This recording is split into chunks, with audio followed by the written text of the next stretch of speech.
please welcome the next President of the United States, Donald J. Trump. Thank you. Thank you. So this is a new hat. Does anybody like it? You like the white one, the red one, or this one? A lot of people like this. What do we like? Should we give out a couple today? Huh?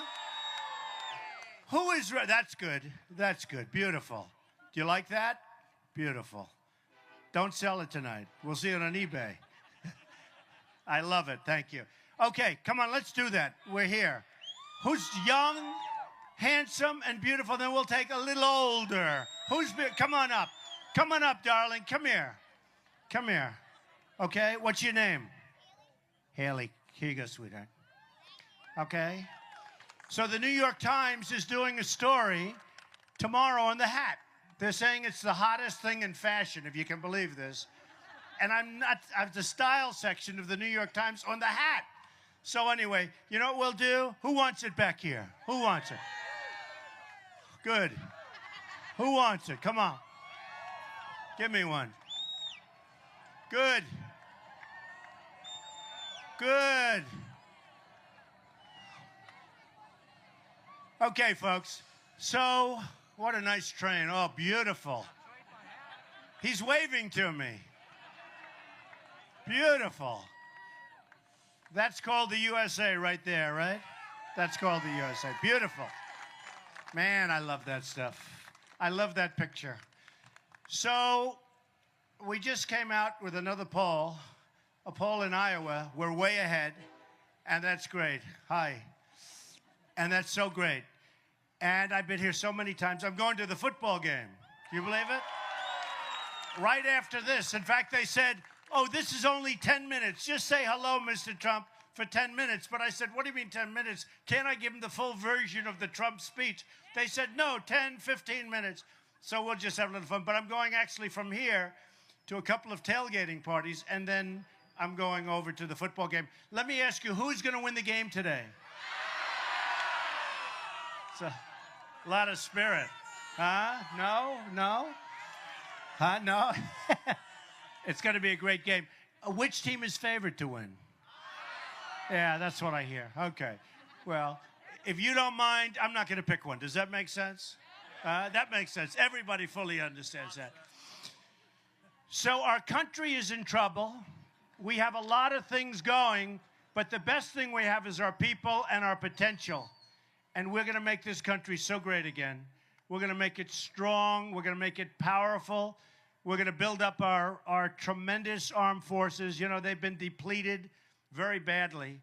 I tell the story, 2,300 Humvees. Think of that. 2,000. And when I heard that number, I said, you know what? Can't be possible. They mean 23. They mean 2. They mean 15. 2,300 armor-plated, the best in the world, the best they've ever made, which, frankly, if we had them for our young men and women, they wouldn't have been injured so badly, so horribly. And one bullet gets shot up in the air, and they're all gone. They go to the enemy. So the enemy has them right now because we have stupid, stupid leadership. We have people... We have people that don't know what they're doing, and we just can't go on like this. So for the last year, I've been talking about 18 trillion in debt. So now it's 19 trillion in debt, and now it's going to start going up fast. Obamacare starts kicking in 16 because Obama didn't want it to kick in while he's president. And it is going to be a catastrophe. We are going to repeal Obamacare and replace it with something great, with something really good. We will do that, too. And there's so many. Look at what's happening to your premiums. Look at what's happening. Look at what's happening to deductibles. They're going so high, unless you're dead, you're not going to be able to use them. No, I mean, it's ridiculous. The deductibles are so high, you're not going to be able to use it. And your premiums are through the roof. I mean, it's a total catastrophe. And you know what? We have so many other bad things happening that people aren't talking about Obamacare that much anymore. Do you notice it? And yet when you bring it up, remember the $5 billion website? Because I'm not going to forget it. The $5 billion website that doesn't work and I think we all know. So we're going to take care of that. We're going to take care of our military. We're going to have a military. And by the way, we're going to take care of our vets. We've got a lot of vets. We are really going to take care of our vets. You know, they're our greatest people. We are going to take care of our vets like they should be. 2 weeks ago on Wednesday, it was reported the longest wait in the history of the Veterans Administration. People are waiting 3, 4, 5 days to see a doctor. And I tell the story, I read it in one of the papers, where a man, pretty badly injured, waited 5 days, and after the final wait, the doctor said, "I'm sorry, I can't see you now, I'm going on vacation." I mean, think of it. If I go to a doctor, if I have to wait more than like 12 minutes, I'm going crazy. So we're a little spoiled. But I will tell you this, we're going to take care of our vets. We're going to build up our military so big and so strong that we won't ever have to use it, perhaps. And that would be great. We are going to build the wall. We're going to stop illegal immigration. We're going to stop it. And, you know, that's something, I hear these politicians, I just can't stand them anymore. And somebody said, "You're a politician." I said, please. For 3 months, I've been a politician. Do you believe it? All my life, I've dealt with politicians. You know, if you can't make it with a politician, you might as well give up. I've spent my whole life. I help them. They'll do whatever. You know, the whole thing is, I hope we don't have too many politicians. We'll exclude the people that are in this audience. But I'm now a politician, which is crazy to me. It's crazy. I actually had something. I had jury duty. Do you believe it? All of a sudden, they give me for jury duty. And it said occupation. And I guess I'm supposed to say politician, but I put down real estate. I can't do the politician. But politicians are all talk. They're no action. They go to Washington. They tell you they're going to do all these things, and they never get done. And then you have some people, you think, oh, these are my people. These are great. This guy or this woman is going to be fantastic. They go to Washington, and they change. They see the beautiful ceilings, the vaulted ceilings. They see the beautiful marble columns, and something happens.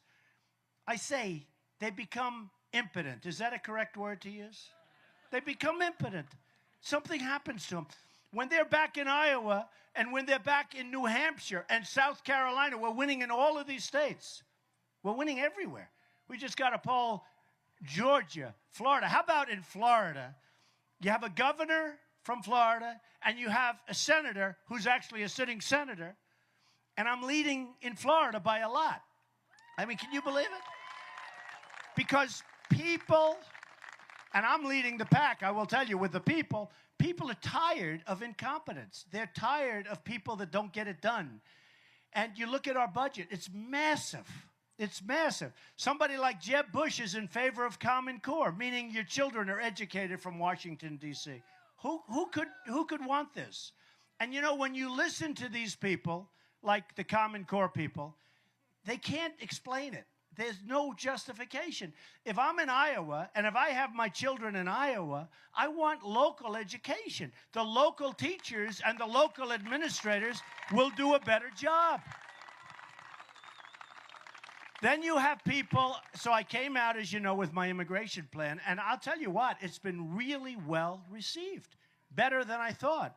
And I thought it was a little bit stringent, a little tough, and a lot of people think, oh, could you make it tougher? It's true, but it is a pretty firm plan. If you're illegal, you got to go back. You got to go back.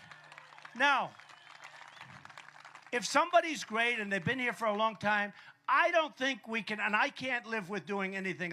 We can move it. We can move the process. You have people that have been here a long time, but they got to go back. They got to. We got to build a wall, and we got to get rid of the bad ones. We got some real bad ones. You know, a lot of the gangs that you've been reading about in these different places, including like Chicago and a lot of the places, not to mention names, but a lot of the places, they're illegals, and they're tough dudes. They're tough. They're out of here. I'll tell you what, before I even get the wall started, they're gone the first day. One of the first things, they're gone. They're gone. So We're going to take back our economy. Right now, if you look at what's going on, trains like this, they're going, and you know where the stuff is going? Goes to China. They don't pay us. We pay no tax. You know the whole thing with the tax. A friend of mine who's a great manufacturer, he sends stuff to China. He has to pay a fortune in tax. When they take his product, they don't even take his product. They don't want it. And yet they send, and we're stupid. We take everything. No tax, no this, no that. I like free trade. But when you have free trade, you have to have smart people, smart negotiators. We don't have those people. We don't have those people. And believe me, if I'm elected, I know the smartest. I know the toughest. I know the meanest. Some are just horrible human beings. They are. They're horrible. You would not have dinner with them, I'll tell you. This gentleman here, who's a great vet, you wouldn't want anything. But you know what? I want them represented. Do you agree with that? Or would you rather have a very nice person like Carolyn Kennedy, right? She's representing us in Japan. She knows nothing. She admits she knows nothing. But we are going to have the toughest, the smartest. We're going to have people that are so good. We're going to have the greatest I know them all. I know the good ones. I know the bad ones. I know the overrated ones. I know the ones that will really do a good job and keep friendly, which I want. We'll have better relationships with China, Japan, Mexico. We'll have better relationships than we do right now. We don't have good relationships, and they all rip us off. So last year, I was just curious. And last year, I said, how much money do we lose with China? Meaning, what's our deficit? It's over $400 billion. Think of that. $400 billion. I said, what do we lose, just out of curiosity, what do we lose with Japan? I was surprised. Not that bad. About $60 billion. Not that bad. Not bad. You know, we only lost $60 billion. How would we like to have? Iowa would like $60 billion. There'd be no taxes for the rest of your lives, right? So, and by the way, my tax plan is going to come out in about 3 or 4 weeks, and we're going to lower taxes, especially for the middle class. We are going to make sure that my friends in the hedge fund business who make a fortune and pay virtually no tax, they are going to start paying taxes. They're going to start paying taxes. I don't care. You know, I'm self-funding my campaign. I'm spending my own money. When I fly here, I spend my own money. I don't need their money. I don't want their money. And I feel sort of foolish because guys are coming up to me saying, I want to put millions of dollars. One guy, $5 million, and I'm turning him down. I say, I don't want it. I feel like, honestly, can I use a bad term? I feel like a schmuck. No, I'm turning down millions of dollars. Bush, he's raised $125 million, $130 million. He gets it from China. He gets it from the Wall Street guys. He gets it from all of these companies. And once you get, oh, I love that sound. Ooh. No, I love it. It's progress. But you know what? When I'm president, that train's going to be moving a hell of a lot faster. It's going too slow. No, it's true. Well, no, that's because your engineer, think of this, the engineer actually stopped because he wants to listen to the speech. Can you believe that? No, that sucker's going to be moving. It's going to be loaded up, and it's going to be, I don't know where the hell it's going, but it's going to be going fast. So the hedge fund guys have to pay. Now, they're supporting Hillary, who may not get to the starting gate, folks, right? I don't know. She may not get, I don't know. Who cares? It doesn't matter. I'm not worried about her. I'm worried about the first guys. You know, Perry isn't he a nice man? Mr. Perry, Governor Perry. He's gone. Good luck. Oh, he was very nasty to me. But, you know, yesterday I put out a tweet. I said he's a wonderful man and I wish him well. People couldn't believe. But, you know, when you win, everybody's wonderful, right? And I think he's one. I think he's actually a nice guy. But he dropped out. So we have a total of 16 people. So when I'm getting nationwide 32, one poll came out 40. But when I'm getting 32, and it's sort of funny. I have a poll at 40. I have a poll at 32. And then I have these other polls, and, you know, they're all like that. Winning in Iowa, winning in New Hampshire, winning every place by a lot. And then I here's the headline. Carly is surging. She's got 3%. I hear Ben, who's a nice guy, Ben Carson, is a very nice man. He's surging, but he's way behind me. I'm saying, well, what about me? I'm leading. They don't mention that. The headline is Carson surging. I keep saying, what about Trump? I say, oh, well, you're leading, but, you know. And by the way, I'm surging much more than him. I'm surging more than anybody. Because, look, I mean, in all fairness to Ben hit me on my faith. You don't hit a person on faith. I don't know him. He knows nothing about me. I'm Protestant. I'm Presbyterian. I believe strongly, believe in the Bible strongly. But he hit me on my faith. No, I believe strongly. You don't hit a person on faith. And he was nice enough to apologize. He actually apologized, which is nice. Most people won't do that, so I respect that. But it's a tough thing when you get hit on faith. But the one thing we need in this country, we need energy. I see where the evangelicals are supporting Trump largely. And I'm leading with evangelicals. And, you know, part of the reason that they like me, and I think strongly, is they want to see our country. They're smart people. They know that I may not be perfect. And they know that. And maybe 10 years ago and 4 years ago, they said, no, he's not perfect. He's not perfect. And we can't. But you know what I'm really good at? I'm really good at making deals and making this country rich and bringing it back. And I saw Pastor Jeffers, I saw a few of them on television the other night, and they said, how do you explain that Donald Trump, and again, I'm Protestant, how do you explain that Donald Trump is leading substantially, by substantial numbers, with the evangelicals? And they said, because they're tired of losing. They're tired of getting these people that don't do anything, that have no energy. And it's true. People don't have energy. I don't think Ben has the energy. Ben is a nice man. But when you're negotiating against China and you're negotiating against these Japanese guys that are going to come at you in waves, and they think we're all a bunch of jerks because our leaders are so stupid and so incompetent and so inept, we need people that are really smart, that have tremendous deal-making skills, and that have great, great energy. We had a case where Hillary said and Jeb said, and they used the same word, and it was the same day a couple of weeks ago, I don't like Donald Trump's tone, his tone. My tone. We have people, Christians, in Syria and other places, ISIS is chopping off their head. They're chopping off their head. They're drowning them. They're killing them. If you're a Christian, you have no chance.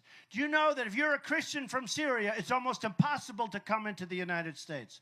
If you're a Muslim from Syria, it's the easiest thing to do is to come into the United States. It's one of the easiest places to get in. Can you believe this? But if you're a Christian and they're the ones that need the help, you can't get into the United States.